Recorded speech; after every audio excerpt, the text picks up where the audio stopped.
Buongiorno cari amici, benvenuti anche oggi a una piccola live splash del vostro maledetto veneziano. Oggi parleremo di quelle situazioni in cui quando voi siete in mezzo a una mischia di persone, vedete che uno non ci arriva, no?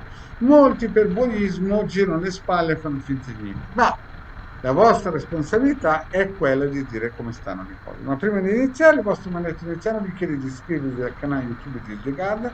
Vi ricordo che questa sera alle 21:30 nel suo canale YouTube ci saranno le sibille interattive gratuite. Vi ricordo anche che qui sotto abbiamo il link in descrizione del sito capitano.intervista.org che ho creato dal 2015 in avanti, dove ci sono 20 ebook gratuiti da scaricare in cui ci sono le spiegazioni di come utilizzare tanti circuiti radionici, quadranti radiostesici da scaricare in modo gratuito e ne hanno già scaricati più di 150.000. Il vostro maledetto ha regalato all'umanità più di 2 milioni di circuiti radionici quadranti radiostesici. In più con il Legale abbiamo una sezione shop dove si possono comprare dei riti propiziatori, ad esempio questo ciondolo, amuleto magico da 150 euro più 10 euro di spedizioni raccomandate. Bene, vi ricordo anche che abbiamo anche il sito, cioè scusate, non il sito, il gruppo, qui sempre il link qui sotto in descrizione, dove potete aggiungervi agli altri 1400 amicizie che sono giunte. Il titolo è Radionica, Radiestesia, Tarologia e Pianetismo. Siamo un gruppo in crescita.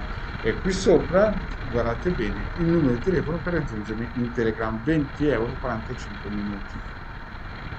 Bene, ho detto tutto, iniziamo un po' a parlare di quelle situazioni in cui qua ci troviamo nella vita. Ve ne racconto una delle mie, così che vi rendete conto il ritmo, no?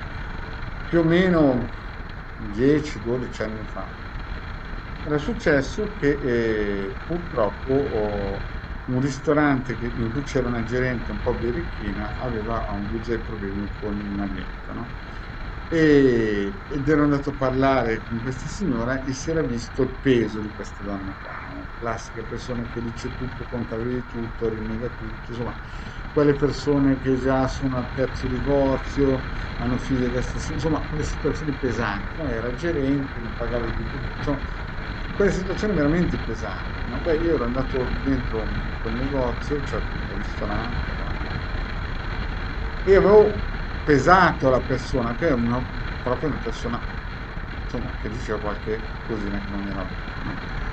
Morale della favola, abbiamo una diatriba, no? E chiaramente media su tutto, arrivano le forze dell'ordine che non sono italiane ma erano di altre nazioni. Io gli spiego il caso e gli dico come sarebbe andata a finire la storia. Loro chiaramente dicevano come al solito che il marietto era uno che gridava nel deserto e morale della favola la cosa è morta lì, no? Morta lì, sembrava che io avessi torto e loro perché quell'altro aveva detto delle cose che non erano vere. Passa il tempo e il tempo, come dice sempre il marietto, è galantuomo, no? Passa il tempo, passano anni, no? Io ero andato anche a parlare, per dirla tutta, con la padrona fisica dello stabile e avevo raccontato che tipa era la gerente, ma in quel momento lì la gerente mi pagava l'affitto e la padrona dello stabile, no, teneva bodone alla gerente. Passano gli anni, il marietto ormai gli aveva spiegato già una volta com'è la situazione, sarebbe andato a finire il film, ma queste persone chiaramente, perché la gerente pagava, no, dicendo anche sempre cose che non erano realistiche, insomma, la cosa io me la sono dimenticata, no? Passano gli anni, e un giorno incontro la padrona dello stabile, e mi viene a dire che sai quella gerente là? La gerente là per un anno non mi ha più pagato l'affitto, no?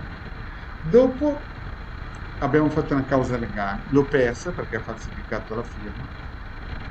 Per tutte queste problematiche io ho perso in totale fra affitti non pagati, ristrutturazione del locale perché mi ha lasciato il ristorante praticamente in una situazione veramente catastrofica, e in più ho perso anche la vista a un occhio perché dello stress insomma, di andare dall'avvocato, insomma aveva perso 140.000 euro, un occhio, e insomma non aveva dovuto.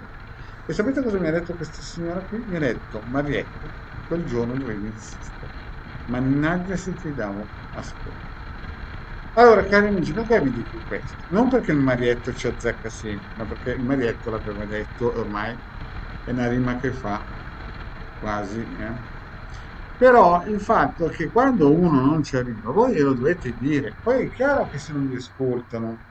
Però quella signora che era padrona dello stabile se lo ricordava bene in parole del Marietto. E dopo 4-5 anni, quando ha perso un occhio, 140.000 euro fra affitti e cause legali e rinnovo del locale perché gli ha lasciato distrutto, si è ricordato che il Marietto gliel'aveva detto.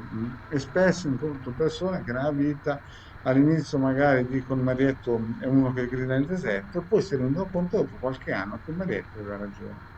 Molti di quelli, ad esempio, che nel 2015 nei miei gruppi social su Telegram mi hanno voltato le spalle, adesso dicono, il Marietto l'aveva detto 5 anni prima. Bene, cari amici, grazie di avermi ascoltato. Mi raccomando, se uno è quello che è, nella Bibbia e nel Vecchio Testamento c'è scritto che glielo dovete dire. Poi dopo, se non vi ascolta, o voi l'avete detto. Bene, e ricordatevi, il Marietto l'aveva detto. Grazie, cari amici, e alla prossima, ciao.